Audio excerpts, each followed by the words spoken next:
Every mental performance system sold in America today is a fragment. The complete system was already running centuries before this country existed. 3 warrior orders built it independently, on 3 different continents, and arrived at the same architecture. What they found was not discipline. It was something far more dangerous. Why every elite mental framework in America is missing the same thing. The Navy SEAL memoir sits on the same shelf as the Stoicism paperback and the Silicon Valley Resilience Manual. They share the same promise. Give the reader a mental edge that holds when the pressure becomes real. And they deliver partially. The techniques work in controlled conditions. The frameworks hold when the environment stays predictable. But there is a specific moment, a threshold that every high performer eventually crosses, where all of it stops working simultaneously, not gradually, all at once. That threshold has a name in performance psychology, though it rarely gets used outside clinical literature. It is called the identity-behavior gap. The moment when the behaviors a person has trained no longer have an identity underneath them strong enough to sustain them under maximum stress. When the system collapses not because the person lacked discipline, but because the discipline was installed on top of an identity that was never rebuilt to carry it.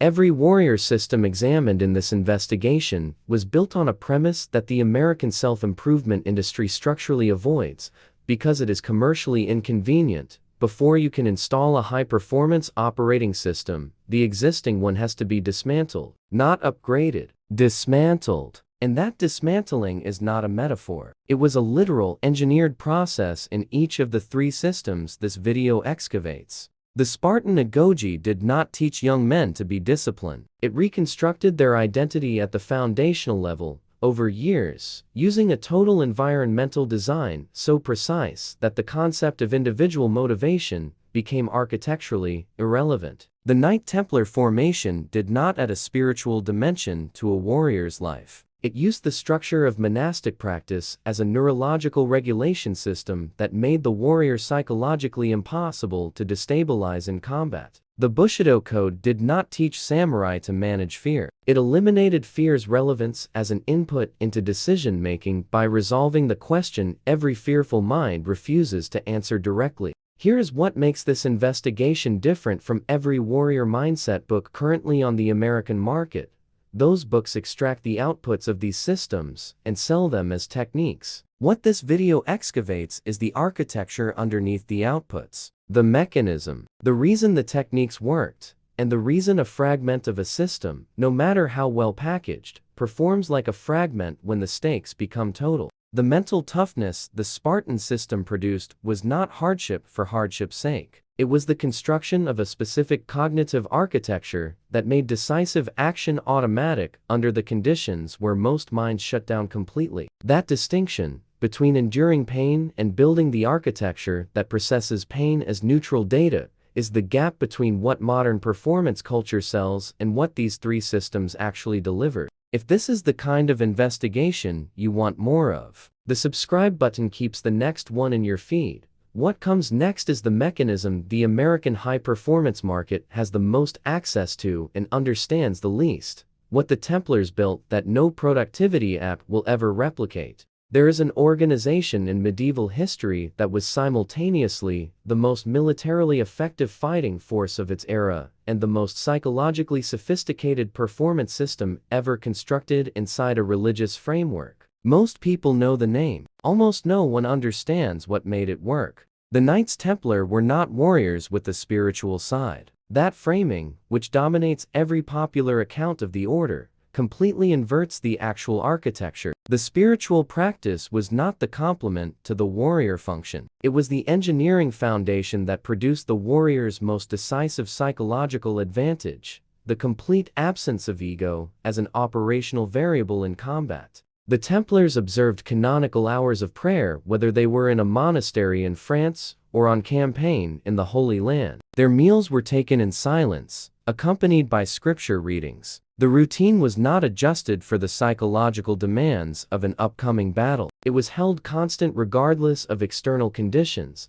with a rigidity that the modern performance world would probably classify as inflexibility. It was the opposite. It was the most sophisticated form of nervous system regulation that existed in the 12th century, and it worked for a reason that is now verifiable in neuroscience. The human nervous system under threat of combat enters a state of sympathetic activation that degrades the prefrontal cortex function responsible for strategic decision-making. The body prepares to fight or flee. The mind narrows to immediate threat response. Every warrior culture in history had to solve this problem, because a soldier who loses strategic capacity the moment combat begins is a soldier who loses. The Templars solved it with routine, constant, unbroken, environment-independent routine that kept the nervous system in a regulated baseline state, so that the transition from prayer to battle was not a neurological shock. It was a continuation of the same regulated internal state into a different external context. Here is the pattern. Interrupt. That changes the entire frame.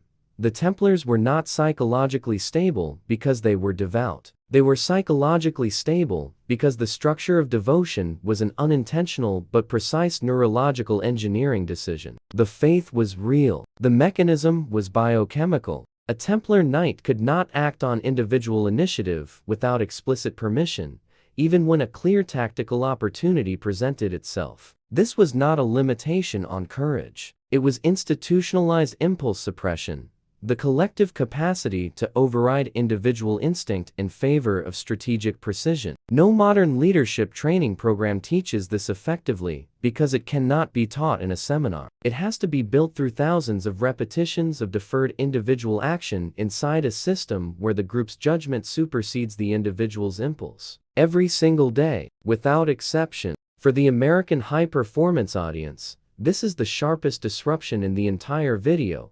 The most effective warrior culture of the medieval world was built on the deliberate removal of the thrill of combat as motivational fuel. Purpose replaced adrenaline. Duty replaced glory. And the result was a psychological architecture that performed more consistently at higher intensity than any force driven by individual ambition or emotional momentum. Think about the last time external pressure caused you to abandon a system you knew was working. What was the variable that broke first? Drop it in the comments. The answers to that question reveal more about performance architecture than most books on the subject.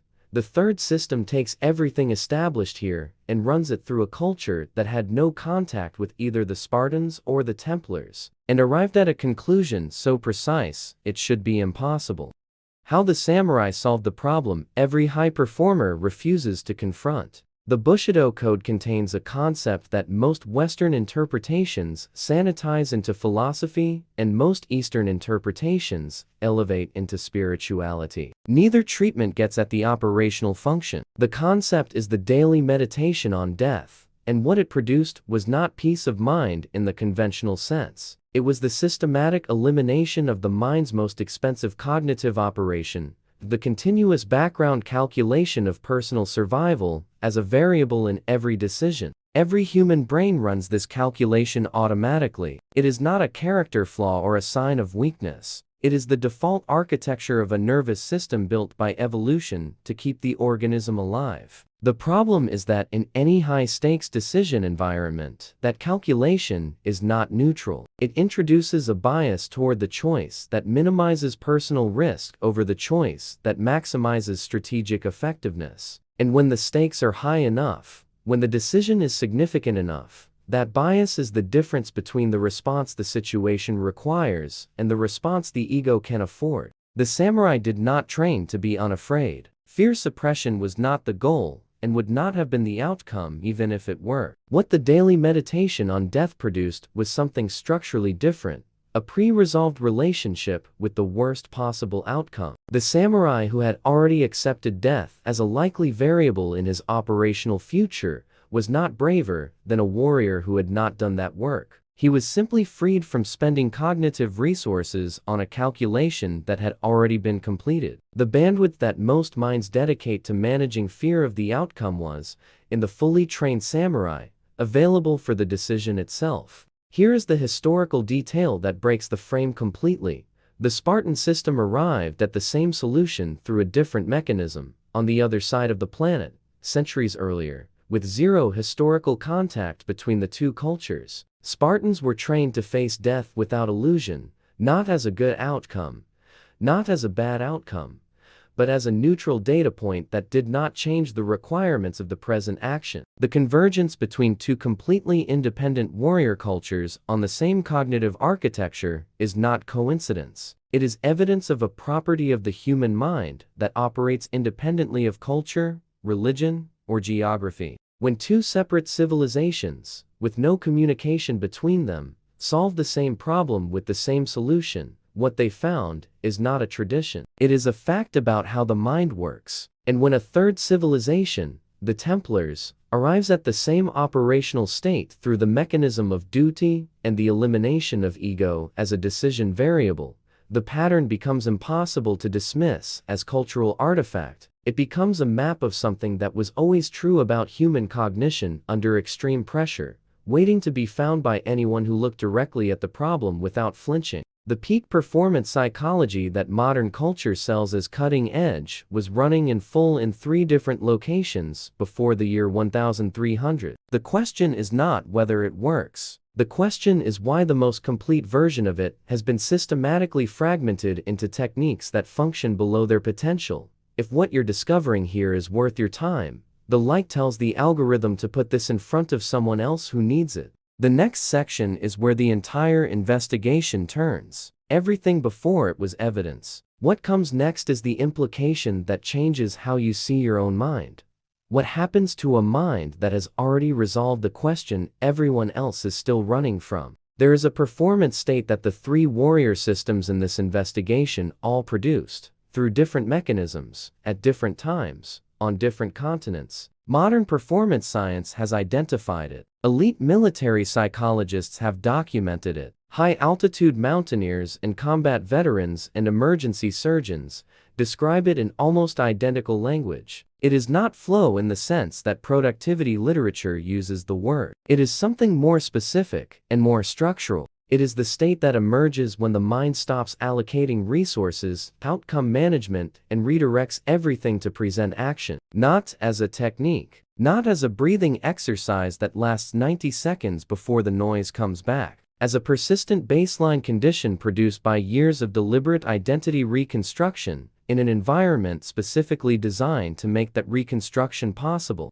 The Spartan warrior in the phalanx was not managing his fear of death in real time. He had already completed that work. The Templar knight riding into a numerically superior force was not suppressing his instinct for self-preservation through willpower. The system had spent years making self-preservation a secondary variable in his decision hierarchy. The samurai facing an opponent of unknown skill was not visualizing a positive outcome to override anxiety. He had pre-resolved the question of the outcome before he drew the sword. What all 3 were doing, from completely different architectural directions, was operating from a mind that had already answered the question that consumes the cognitive bandwidth of almost every person in a high-pressure situation: what happens to me if this goes wrong? The answer each system arrived at was not optimistic. It was not the power of positive thinking. It was clear-eyed and unsparing. Something can be lost. It might be significant. The loss is acceptable. Now act. That sequence, run to its completion and installed at the identity level rather than the behavioral level, produces a decisiveness that no motivational framework can replicate,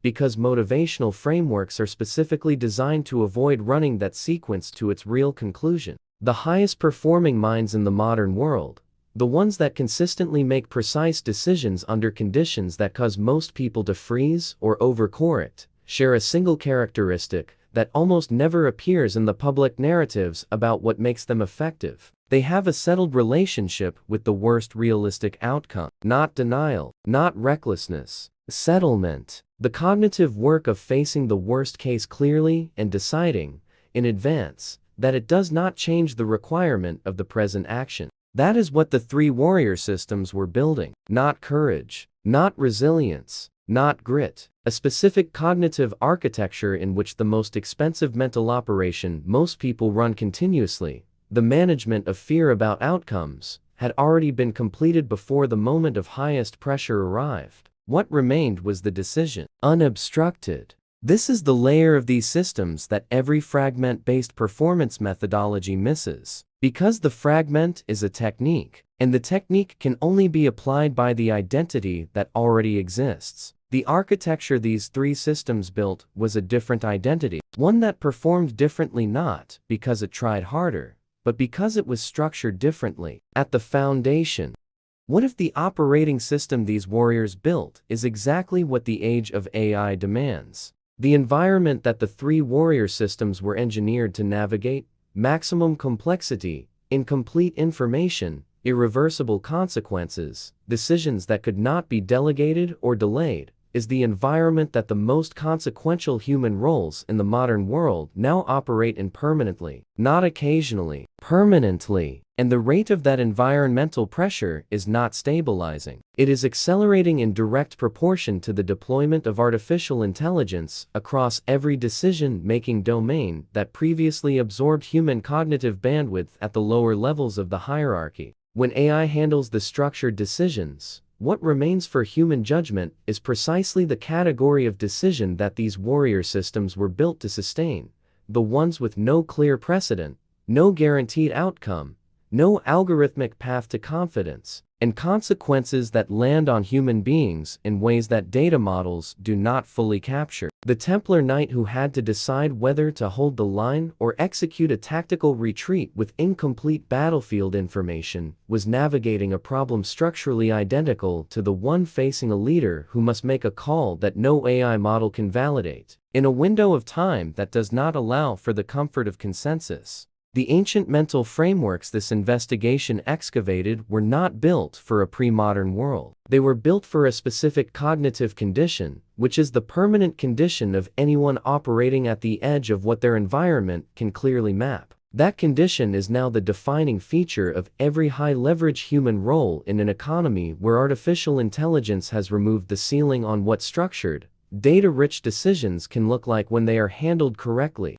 How high performers think differently is not a question of technique. It is a question of architecture. The techniques are the visible layer. The architecture underneath is what these three warrior cultures spent centuries engineering, independently, under conditions of total pressure, and what the modern performance industry has been selling in fragments ever since, without naming the foundation those fragments came from. The application is not a program. It is a set of structural decisions about how identity is built, how the nervous system is regulated across time, and how the mind's relationship with the worst realistic outcome is resolved before the moment of maximum pressure arrives. The Agoge principle applied today looks like an environment deliberately designed to produce identity, not behavior. The Templar principle applied today looks like a routine so consistent that it functions regardless of what the external conditions are doing. The Bushido principle applied today looks like the private cognitive work of resolving,